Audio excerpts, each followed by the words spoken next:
പറഞ്ഞു. അപ്പം കണ്ടോ, ഈ കുട്ടിയുടെ കണ്ണ് ഈ ക്ലോറോമ കാരണമാണ് ഈ കണ്ണ് ഇങ്ങനെ വീർത്തിരിക്കുന്നത്. ക്ലോറോമ എന്ന് വെച്ചാൽ ലുക്കീമിക് സെൽസ് വന്നിട്ട് ക്യാൻസർ സെൽസ് വന്നിട്ട് അക്യുമുലേറ്റ് ചെയ്യും. ഈ കാണിച്ചേക്കുന്നത് ഒരു സ്പെസിമെൻ ആണ്, നമ്മുടെ സെർവിക്കൽ ബോണിന്റെ അവിടെ നിന്ന് പുറത്തെങ്ങാണ്ട് വന്നു. ഓക്കെ, അത്രയേ ഉള്ളൂ, ഒരു കാര്യമൊന്നുമില്ല. ഈ ഡയഗ്രാം തൊട്ട് താഴെ കൊടുത്താൽ നമ്മുടെ പീഡിയാട്രിക്സ് ടെക്സ്റ്റിനകത്തുള്ള ഒരു സംഭവമാണ്. അതിന്റെ താഴെ അത് എഴുതിയിരിക്കുന്നത് വായിക്കാം.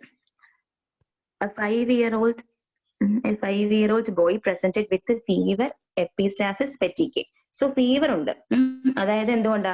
WBC കുറഞ്ഞുകൊണ്ട് ഫീവർ ഉണ്ട്. എപ്പിസ്റ്റാസിസും ഫെറ്റീക്കും വന്നത് എന്തുകൊണ്ടാ? പ്ലേറ്റ്ലെറ്റ് കുറഞ്ഞതുകൊണ്ട്. യെസ്. ഇനി അടുത്തത് നീക്ക് അല്ലെ നിങ്ങൾ വായിക്കാം, ഞാൻ വായിക്കണേ.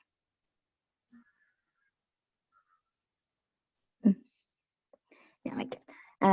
അയ്യോ, നോട്ട് എനിക്ക് അതാ കാണാൻ വയ്യ. Not a bilateral subconjunctival bleed. കൊച്ചിന്റെ കണ്ണ് നോക്കി നമുക്ക് ബ്ലീഡിങ് കാണാൻ പറ്റും അല്ലെ? ഞാൻ സൂം ചെയ്യണ്ടല്ലോ, ഞാൻ അല്ലാണ്ട് പറയാം, കുഴപ്പമില്ല. കൊച്ചിന്റെ കണ്ണ് നോക്കിയാൽ കൺജങ്ക്റ്റിവൽ ബ്ലീഡിങ് കാണാം അല്ലെ? പിന്നെ ശ്രദ്ധിച്ച് നോക്കിക്കുക, കണ്ണ് കുറച്ച് വലുതായിട്ടില്ലേ ഇരിക്കുന്നത്, അപ്പൊ ക്ലോറോമ ആയിരിക്കാം കേട്ടോ. പിന്നെ അപ്പുറത്തുള്ള പെരിഫറൽ സ്ഫിയർ നോക്കുക, അവിടെ നമുക്ക് പക്കയായിട്ട് ഒരു Milo blast with N or road കാണാൻ പറ്റും. എന്നെ ഇവിടെ എടുത്ത് പറയുന്നുണ്ട് മൈലോ ബ്ലാസ്റ്റ് ആണെന്ന്. Milo blast with N or road കാണുന്നുണ്ട്. അപ്പൊ ഉറപ്പായിട്ടും അത് M2 ആയിരിക്കില്ല, കാരണം M3 ആണെങ്കിൽ പ്രോ മൈലോസൈറ്റ് ആയിരിക്കില്ല ഏറ്റവും കൂടുതൽ വരുന്നത്. ഇത് മൈലോ ബ്ലാസ്റ്റ് എന്ന് അവർ പറഞ്ഞു. സോ അത് M2, അതുകൊണ്ടാണ് അതിന്റെ diagnosis is an AML with M2.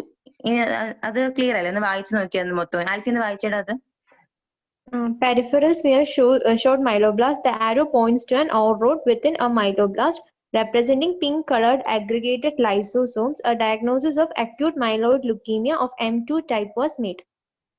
അത് ക്ലിയർ അല്ലേ? അപ്പൊ M2 എങ്ങനെയാ വന്നേന്ന്? അത്രേ ഉള്ളൂ. ഇനി അടുത്തത് ലാബ് ഡയഗ്നോസിസ്. ലാബ് ഡയഗ്നോസിസ് നമ്മള് ബ്ലഡ് എടുത്തിട്ട് നമ്മൾ സ്മിയർ എടുത്തിട്ട് നമ്മൾ നോക്കും. അനീമിയ, ഇപ്പൊ പേഷ്യന്റിന് അനീമിയ ഉണ്ടാവും. അനീമിയ നോമോസൈറ്റിക് ആവാം അല്ലെങ്കിൽ മാക്രോസൈറ്റിക് ആവാം. ചിലപ്പോൾ നോർമൽ സൈസ് ബ്ലഡ് അയക്കാം, അല്ലെങ്കിൽ സൈസ് കൂടാം. സൈസ് കൂടാനുള്ള കാര്യം ആ പേഷ്യന്റിന് അസോസിയേറ്റ് ആയിട്ട് വൈറ്റമിൻ B12 ഡെഫിഷ്യൻസി ഉണ്ടെങ്കിൽ മാക്രോസൈറ്റിക് ആവത്തുള്ളൂ കേട്ടോ. പിന്നെ പ്ലേറ്റ്ലെറ്റ് ഞാൻ പറഞ്ഞു, പ്ലേറ്റ്ലെറ്റ് കുറയും. ഏറ്റവും ഇമ്പോർട്ടന്റ് ബ്ലാസ്റ്റ് ആണ്. ആ ബ്ലാസ്റ്റ് വിത്ത് ഓർ റോഡ്സ് കാണാൻ പറ്റും. ഓർ റോഡ്സ് ഏറ്റവും കൂടുതൽ കാണുന്നുണ്ടെങ്കിൽ എപ്പോഴും M2 M3 ആയിരിക്കും ഓർത്തിരിക്കുക. പക്ഷെ വേറെ കണ്ടീഷൻസിൽ കാണും, M5 കാണും. ഓക്കെ. ഇനി ബോൺ മാരോ ആസ്പിറേറ്റ് ചെയ്തിട്ട് ബയോപ്സി എടുക്കുമ്പോഴത്തേക്കും ഹൈപ്പർ സെല്ലുലാർ ആയിരിക്കും. ഫുൾ മൈലോയിഡ് ഈ ബ്ലാസ്റ്റ് അക്യുമുലേറ്റ് ചെയ്തിരിക്കുക, അപ്പം ഹൈപ്പർ സെല്ലുലാർ ആയിരിക്കും. പിന്നെ മോർ ദാൻ 20% ആയിരിക്കും. പിന്നെ വേറൊരു കാര്യം എന്ന് വെച്ചാൽ ഈ ബ്ലാസ്റ്റ് ഉണ്ടല്ലോ, ഇമ്മച്വർ സെൽസ്, അതിനകത്ത് അതിന്റെ സൈറ്റോപ്ലാസം ഇറ്റ് കണ്ടെയ്ൻസ് ഫാറ്റ്. അതുകൊണ്ടാണ് അത് സുഡാൻ ബ്ലാക്ക് ബിക്ക് പോസിറ്റീവ് ആയിരിക്കും. പിന്നെ ഇറ്റ് കണ്ടെയ്ൻസ് ഗ്ലൈക്കോജൻ, അതുകൊണ്ടാണ് അത് periodic acid shift PAS positive ആയിരിക്കും. പിന്നെ ഓൾറെഡി ഞാൻ പറഞ്ഞു MPO പോസിറ്റീവ് ആയിരിക്കും, ഞാൻ നേരത്തെ പറഞ്ഞില്ലായിരുന്നോ? മൈലോ പെറോക്സിഡേസ് എൻസൈം പോസിറ്റീവ് ആയിരിക്കും. പിന്നെ ഈ NSE നോൺ സ്പെസിഫിക് എസ്റ്ററേസ് എന്ന് പറയുന്നത് പോസിറ്റീവ് ആകുന്നത് മോണോസൈറ്റ്സ് ഉണ്ടെങ്കിൽ, മോണോസൈറ്റിന്റെ പ്രിക്കേഴ്സേഴ്സ് ഉണ്ടെങ്കിൽ, അതായത് M4 M5 ടൈപ്പിനാണ് NSE പോസിറ്റീവ് ആവുന്നത് കേട്ടോ. അറിഞ്ഞിരിക്കുക. പിന്നെ ഈ മൈലോബ്ലാസ്റ്റിന്റെ സർഫസിൽ കാണുന്ന രണ്ട് സർഫസ് മാർക്കറാണ് CD13 CD33. അപ്പൊ ഇമ്മ്യൂണോ ഹിസ്റ്റോ കെമിസ്ട്രി ചെയ്ത് നോക്കിക്കഴിഞ്ഞാൽ നമുക്ക് ഇത്രയും കാര്യങ്ങളാണ് പോസിറ്റീവ് കിട്ടുക. MPO പോസിറ്റീവ് ആയിരിക്കും, ഇതിനകത്ത് ഫാറ്റ് ആ സെൽസിനകത്ത് ഉള്ളത് കൊണ്ട് സുഡാൻ ബ്ലാക്ക് ബി പോസിറ്റീവ് ആയിരിക്കും, ഗ്ലൈക്കോജൻ ഉള്ളത് കൊണ്ട് പീരിയോഡിക് ആസിഡ് ഷിഫ്റ്റ് പോസിറ്റീവ് ആയിരിക്കും. പിന്നെ മോണോസൈറ്റ്സ് കാരണമുള്ള ബ്ലാസ്റ്റ് ആണെന്നുണ്ടെങ്കിൽ നോൺ സ്പെസിഫിക് എസ്റ്ററേസ് പോസിറ്റീവ് ആയിരിക്കും. ഓക്കെ. ഇനി ട്രീറ്റ്മെന്റ് എന്ന് പറയുന്നത് ഭയങ്കര ഇമ്പോർട്ടന്റ് ആണ്. നമുക്കത് ട്രീറ്റ്മെന്റ് മാത്രം ഷോർട്ട് നോട്ട് അടിച്ചു വെക്കും. അപ്പൊ ആദ്യം സപ്പോർട്ടീവ് ആണ്. സപ്പോർട്ടീവ് എന്ന് പറഞ്ഞാൽ അനീമിയ വരുമ്പോൾ പേഷ്യന്റ് നമ്മൾ ബ്ലഡ് ട്രാൻസ്ഫ്യൂഷൻ ചെയ്യുക വിത്ത് RBC കണ്ടെയ്ൻഡ് ആയിട്ടുള്ളത്. പിന്നെ ബ്ലീഡിംഗ് ഉണ്ടെങ്കിൽ പ്ലേറ്റ്ലെറ്റ് ട്രാൻസ്ഫ്യൂഷൻ ചെയ്യുക. പിന്നെ ഇൻഫെക്ഷൻ, 3 കാര്യം നമ്മൾ പറഞ്ഞത്, അനീമിയും ബ്ലീഡിംഗും ഇൻഫെക്ഷൻ. ഇൻഫെക്ഷൻ ആണെങ്കിൽ നമ്മൾ ബ്രോഡ് സ്പെക്ട്രം ആന്റിബയോട്ടിക്സ്, അതായത് aminoglycoside plus broad spectrum penicillin plus beta lactam കൊടുക്കുക.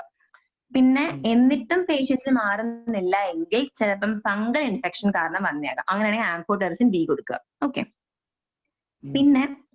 പിന്നെ മെയിൻ ആയിട്ട് AMLന്റെ സ്പെസിഫിക് തെറാപ്പി എന്ന് പറയുന്നത് ആ താഴെ കൊടുത്തേക്കുന്ന രണ്ടെണ്ണമാണ്. സ്പെസിഫിക് ഓർ ഇൻഡക്ഷൻ തെറാപ്പി, പിന്നെ കൺസോളിഡേഷൻ തെറാപ്പി. ഈ സ്പെസിഫിക് തെറാപ്പി എന്ന് പറയുന്നത് അതിന്റെ വേറെ പേരാണ് ഇൻഡക്ഷൻ തെറാപ്പി. അത് നമ്മൾ ആക്ച്വലി കൊടുക്കുന്നത് എന്തിനാണ്? നമ്മുടെ അത് കൊടുക്കുമ്പം ബോൺ മാരോയിലുള്ള ഹൈപ്പർ സെല്ലുലാരിറ്റി കുറയ്ക്കാൻ വേണ്ടിയിട്ടാണ് നമ്മളത് കൊടുക്കുന്നത്. ഓക്കെ, നമുക്ക് ഹൈപ്പർ സെല്ലുലാരിറ്റി അല്ലേ നമ്മുടെ main problem. Blast accumulated hyper സെല്ലാവും. അത് കുറയ്ക്കാനാണ് നമ്മൾ സ്പെസിഫിക് തെറാപ്പി കൊടുക്കുന്നത്. അപ്പൊ അതിനകത്ത് ഏതൊക്കെ ഡ്രഗ്സ് ആണ് കൊടുക്കുന്നത് ലിസ്റ്റ് ഔട്ട് ചെയ്തേക്കുന്നത്. സൈറ്റോസിൻ, അരാബിനോസൈഡ് അല്ലെങ്കിൽ സൈറ്ററാബിൻ, സൈറ്റോസിൻ എന്ന് വേണേൽ പറയാം. പിന്നെ ഡോണോറുബിസിൻ, ഇറ്റാറുബിസിൻ, എറ്റോപോസൈഡ്, ATRA ഞാൻ നേരത്തെ പറഞ്ഞില്ലേ, ATRA all trans retinoic acid അത്, പിന്നെ ആർസനിക് ട്രയോക്സൈഡ്. ഇത്രയാണ് മെയിൻ. ഇത്രയെങ്കിലും പേര് മിനിമം ഓർത്തിരിക്കണം. ടെക്സ്റ്റ് കുറെ ഉണ്ട്, ഇത്രയെങ്കിലും ഓർത്തിരിക്കണേ. ഹലോ, അപ്പൊ ഇതാണ് സ്പെസിഫിക് തെറാപ്പി. അപ്പൊ ഇതിനകത്ത് ഓൾറെഡി ATRAയും ഞാൻ പറഞ്ഞു. ATRA നമ്മൾ ഏതിനാ കൊടുത്തോണ്ടിരുന്നത്? M3 അല്ലേ, പ്രോമൈലോസൈറ്റ് കൂടുന്ന അല്ലേ, ഓർമ്മയില്ലേ? അത് ATRA all trans retinoic acid. All trans retinoic acid. ഇപ്പൊ നമ്മൾ അതിന്റെ കൂടെ ആർസനിക് ട്രയോക്സൈഡും കൂടെ നമ്മൾ M3 നമ്മൾ കൊടുക്കും. ഓക്കെ, അപ്പൊ M3 ആണ് ഈ അട്രായും പിന്നെ ആർസനിക് ട്രയോക്സൈഡും. പിന്നെ ബാക്കി 4 നമ്മൾ ആക്ച്വലി എല്ലാത്തിനും കൊടുക്കുന്നതാണ്. അത് ആക്ച്വലി ഒരു കോമ്പിനേഷനിൽ കൊടുക്കുന്നതാണ് എപ്പോഴും നല്ലത്. സൈറ്റോസിൻ പ്ലസ് ഡോണോറുബിസിൻ പ്ലസ് ഇഡാറുബിസിൻ കൊടുക്കുക, അല്ലെങ്കിൽ സൈറ്റോസിൻ പ്ലസ് ഡോണോറുബിസിൻ പ്ലസ് എറ്റോപോസൈഡ്, ഏതെങ്കിലും 3 എപ്പോഴും കൊടുക്കണമായിരിക്കും നല്ലത്. അത് കൊടുക്കുന്നത് ഇൻട്രാവിനസ്ലി ആണ്. സെൻട്രൽ വീനസ് കാത്തീറ്റർ, നമ്മുടെ ഏതെങ്കിലും വെയിനിലോട്ട്, ചിലപ്പോൾ ഇന്റർ ജുഗുലാർ വെയിൻ ആയിരിക്കാം, ഫിമറൽ വെയിൻ ആയിരിക്കാം, ഏതെങ്കിലും സെൻട്രലി ഉള്ള ഒരു വെയിനിലോട്ട് നമ്മൾ IV ഇട്ടിട്ട് നമ്മൾ കൊടുക്കും. അങ്ങനെയാണ് ഈ ഇൻഡക്ഷൻ ഡോസ് പീഡിയാട്രിക്സിൽ പറഞ്ഞു, ഞാൻ എഴുതാൻ മറന്നുപോയേ, അത് നോക്കിക്കോണേ. ഈ ഡ്രഗ്സ് ആണ് കൊടുക്കുന്നത്. ഓക്കെ, ഇനി കൺസോളിഡേഷൻ തെറാപ്പി എന്ന് പറയുന്നത് നമ്മൾ എപ്പോഴാണ് കൊടുക്കണേ? നമ്മൾ ഈ ഒരു സ്പെസിഫിക് തെറാപ്പി കൊടുത്തു കഴിഞ്ഞിട്ട് ഇപ്പം പേഷ്യന്റിന് എക്സാമ്പിൾ ആ ഒരു ഡ്രഗ്സിനോട് റെസിസ്റ്റൻസ് ഡെവലപ്പ് ചെയ്ത് കഴിഞ്ഞാൽ നമ്മൾ കൊടുക്കുന്നതാണ് കൺസോളിഡേഷൻ തെറാപ്പി. ഒന്നുമില്ല, ആ ഡ്രഗ്സിന്റെ ഡോസ് കൂട്ടി കൊടുക്കും നമ്മൾ IV ആയിട്ട്. നമ്മൾ കൺസോളിഡേഷൻ തെറാപ്പിയിൽ നമ്മൾ കമ്പൈൻ ചെയ്യുന്നത് സൈറ്റോസിൻ, അരാബിനോസൈഡ് പ്ലസ് എറ്റോപോസൈഡ് ആയിരിക്കും. ഓക്കെ, പിന്നെ ഇത്രയും ഡ്രഗ് ഒക്കെ കൊടുത്തു കഴിയുമ്പോൾ പേഷ്യന്റിന് ട്യൂമർ ലൈസിസ് സിൻഡ്രോം എന്നൊരു സംഭവം വരും. അതെന്ന് വെച്ചാൽ ഒന്നുമില്ല, ഈ ഡ്രഗ് കൊടുത്തുകൊണ്ട് ട്യൂമർ സെൽസ് ഒക്കെ പൊട്ടിപ്പോയി. ട്യൂമർ ലൈസിസ് സിൻഡ്രോം അങ്ങനെ പൊട്ടിപ്പോയപ്പോഴത്തേക്കും നമ്മുടെ ബോഡിയിൽ ഹൈപ്പർ യൂറീസീമിയ വരും. പിന്നെ നമ്മുടെ ഇലക്ട്രോലൈറ്റ് ഇംബാലൻസ് ആയ ഫോസ്ഫേറ്റ് കൂടുകയും കാൽഷ്യം കുറയുകയും ചെയ്യും. അപ്പൊ ഇത്രയൊക്കെ പ്രശ്നം സംഭവിച്ചു കഴിയുമ്പോൾ റീനൽ ഫെയിലിയർ ഉണ്ടാവും. സോ യൂറിക് ആസിഡ് കൂടുന്നുണ്ട്, അല്ലോപ്യൂരിനോൾ കൊടുക്കും. പിന്നെ ഇലക്ട്രോലൈറ്റ് ഇംബാലൻസ് കറക്റ്റ് ചെയ്യാനായിട്ട് IV ഫ്ലൂയിഡ്സും കൊടുക്കും. ഓക്കെ, പിന്നെ ഉള്ളത് പ്രോഗ്നോസിസ് ആണ്. പ്രോഗ്നോസിസ് എന്ന് പറയുമ്പോൾ നമുക്ക് 3 ആയിട്ടാണ് പറയുന്നത്. Good prognosis, intermediate prognosis, poor prognosis. Good prognosis എന്ന് പറയുന്നത് ഈ കണ്ടീഷൻസ് ഒക്കെ ഗുഡ് പ്രോഗ്നോസിസ് ആണ്. ട്രാൻസ്ലോക്കേഷൻ 8-21, ട്രാൻസ്ലോക്കേഷൻ 15-17, ഇൻവേർഷൻ 16, പിന്നെ ട്രാൻസ്ലോക്കേഷൻ 15-17 തന്നെയാണ് M3. ഓർമ്മയുണ്ടല്ലോ അല്ലെ പറഞ്ഞതൊക്കെ? അത് ഇത്രയും കാര്യങ്ങൾ വന്നാൽ ഗുഡ് പ്രോഗ്നോസിസ് ആണ്. അപ്പൊ ഞാൻ നേരത്തെ പറഞ്ഞ ആ മറ്റേ ഇൻഡക്ഷൻ തെറാപ്പിയും കൺസോളിഡേഷൻ തെറാപ്പിയും ആ ഡ്രഗ്സ് കൊണ്ട് പേഷ്യന്റിന് പ്രശ്നങ്ങളൊക്കെ മാറിക്കോളും. ഇന്റർമീഡിയറ്റും പുവർ പ്രോഗ്നോസിസ് എന്ന് പറഞ്ഞാൽ കുറച്ചും കൂടെ ഡേഞ്ചർ ആണ്. പുവർ പ്രോഗ്നോസിസ് എന്ന് പറഞ്ഞാൽ പേഷ്യന്റ് ഏജ് മോർ ദാൻ 60 ആണെങ്കിൽ പുവർ പ്രോഗ്നോസിസ് ആയിരിക്കും. Failure to achieve complete remission ആണെങ്കിൽ, നമ്മൾ ഈ ഡ്രഗ്സ് കൊടുത്തിട്ടും പേഷ്യന്റ് മാറുന്നില്ലെങ്കിൽ അത് പുവർ പ്രോഗ്നോസിസ് ആയിരിക്കും. പിന്നെ മോണോസോമി 7-5, മോണോസോമി എന്ന് പറഞ്ഞാൽ ക്രോമസോമിന് ഒറ്റ കോപ്പിയെ കാണത്തുള്ളൂ. അങ്ങനത്തെ ആണെങ്കിലും പുവർ പ്രോഗ്നോസിസ് ആണ്. അപ്പൊ അങ്ങനത്തെ കണ്ടീഷൻസിൽ നമ്മൾ ഈ ഡ്രഗ്സ് കൊടുത്താൽ മാത്രം പോരാ, നമ്മൾ അവരുടെ ബോൺ മാരോ ട്രാൻസ്പ്ലാന്റേഷനും കൂടെ ചെയ്യും. ബോൺ മാരോ അങ്ങ് മാറ്റി പുതിയ ബോൺ മാരോ കൊണ്ടുവയ്ക്കും. ഓക്കെ, പിന്നെ ഇന്റർമീഡിയറ്റ് പ്രോഗ്നോസിസ് എന്ന് പറയുമ്പം ഇന്റർമീഡിയറ്റ് പ്രോഗ്നോസിസ് എന്ന് പറഞ്ഞാൽ അതിനകത്ത് വരുന്ന കണ്ടീഷൻസ് ശരിക്കും പറഞ്ഞാൽ ഈ പുവർ പ്രോഗ്നോസിസിനകത്തും ഗുഡ് പ്രോഗ്നോസിസ് നമ്മൾ പറയാത്ത കണ്ടീഷൻസ് ഒക്കെയാണ്.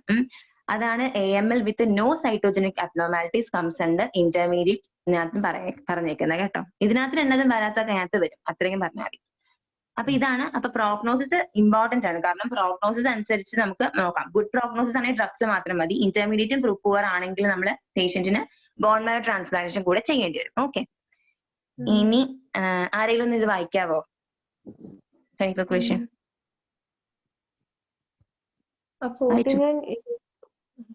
A 49-year-old fatigue, mucosal bleeding, infections, a bone marrow biopsy is ordered and revealed hypercellularity with 40% of the cells described by the pathologist as large immature blasts that contain acidophilic needle-shaped crystals.